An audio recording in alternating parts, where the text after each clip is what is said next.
Maren and Mason had been together since college, the kind of long stretch of years where you stop noticing how someone chews their food and start noticing everything else instead.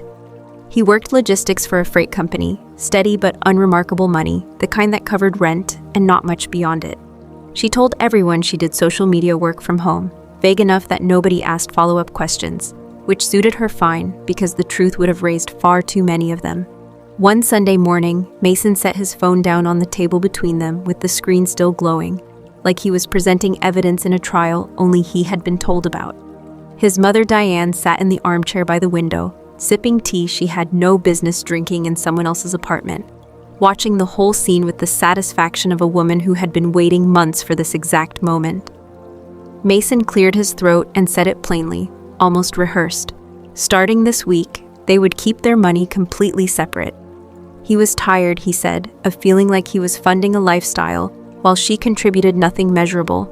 Rent, groceries, every shared expense, split exactly down the middle, no exceptions, no favors. If she couldn't manage her half, he added, maybe it was time she figured out where else she could live.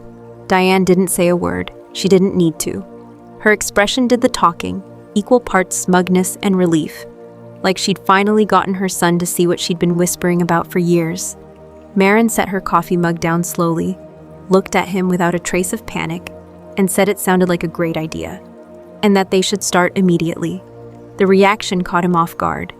He'd expected tears, or pleading, or at the very least, some wounded silence. Instead, he got calm agreement, and for a flicker of a second, something behind his eyes shifted, like he sensed he'd miscalculated something he couldn't yet name. He had no idea that the arrangement he thought would humble her was about to hand her exactly the freedom she needed. Maren was 26. She'd met Mason at 22, back when neither of them had anything, back when his mother still pretended to like her because there was nothing yet to resent. Diane had old-fashioned ideas about money and worth, the sort of woman who measured a person's value by their job title and treated anyone without one as a project to be corrected. To Diane, Maren was a drifting freelancer with no real plan, someone who had attached herself to her son out of convenience rather than affection. Mason, never quite confident enough to disagree with his mother, slowly let that framing settle into how he saw his own relationship. What had once felt like partnership started to feel, in his mind, like an imbalance he was tired of absorbing. The separation became official with a spreadsheet, color-coded and merciless, tracking every shared cost down to the cent. If a roll of paper towels cost $4, he expected 2 back by the weekend. He stopped cooking for both of them, started buying expensive cuts of steak that he labeled, quite literally, as his. Maren bought her own groceries after that, modest and practical, and said nothing while he ate across the table from her like he was making a point with every bite. She let him believe it was working. She sighed over plain lunches, looked appropriately tired, played the part of someone slowly being worn down. In reality, she had rarely felt more entertained. What Mason didn't know, what nobody in his family knew, was that the vague social media work Maren had been doing for years had quietly turned into a 6-figure consulting operation, helping small e-commerce brands run their ad campaigns. She was earning more in a single month than Mason cleared in a year, and every dollar of it sat untouched in an account he didn't know existed. She watched him flag a $4 charge on a shared spreadsheet and thought about how little people notice when they're convinced they already understand the full picture. He was so locked into proving a point that he never once considered there might be something happening just out of view. The distance between what Mason believed and what was actually true widened by the week. He assumed she was barely scraping by. The truth was she'd spent 3 years quietly building something real, something she'd never mentioned because she wanted to know, honestly, whether he cared about her or about what he assumed she lacked. His ultimatum answered that question better than any conversation could have. Around the same time tensions peaked at home, a marketing agency offered to acquire Maren's client roster and systems outright for just under $2 million.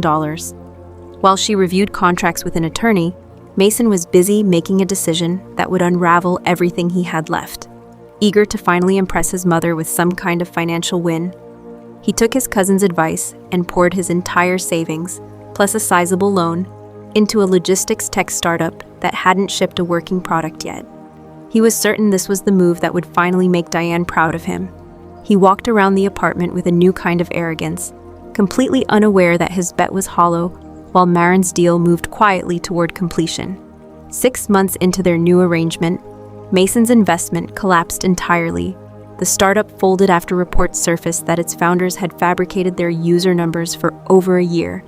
His savings were gone, the loan remained, and the interest kept climbing. Humiliated and increasingly desperate to maintain appearances in front of his mother, he came to Marin one evening and asked quietly if she could help cover his half of the rent that month. She didn't hesitate. She pulled up his own spreadsheet, turned the screen toward him, and reminded him gently that this had been his idea, his rule, his line drawn in the sand.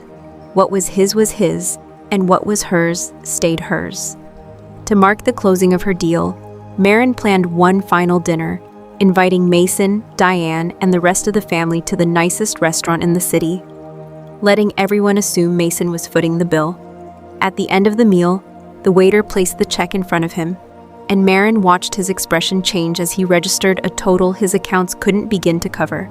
Diane, oblivious, raised her glass and praised her son for always taking care of everyone. Marin reached into her bag, set down a copy of their signed financial agreement alongside paperwork ending the relationship, left cash for exactly her share of the bill and that month's expenses, and slid the rest across the table to him. She told the stunned table calmly that her business had just sold for close to $2 million. Nobody spoke. She watched the realization hit Diane and Mason at almost the same moment, that the very rules they'd insisted on had locked them out of any claim to what she'd built. The breakup that followed moved quickly, and for Mason, the financial fallout was brutal. Because he had demanded full separation in writing, there was nothing left to negotiate. Every dollar of Marin's sale was protected, documented, untouchable.